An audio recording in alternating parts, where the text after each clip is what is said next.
منتخبنا الوطني.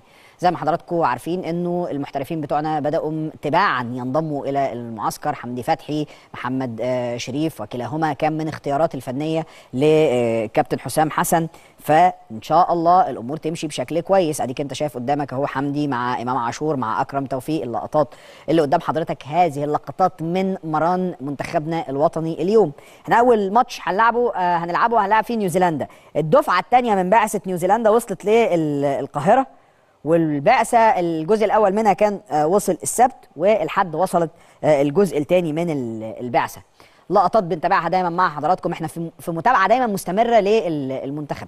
فتره توقف دولي، طبيعي ان الاعين كلها تبقى رايحه ناحيه المنتخب وناحيه الكابتن حسام حسن وناحيه ما سيقدمه المنتخب مع الكابتن حسام حسن، مع الاسماء اللي البعض منها بيشهد رهان لاول مره بتواجد في المنتخب. دايما بتكلم في جزئيه مهمه،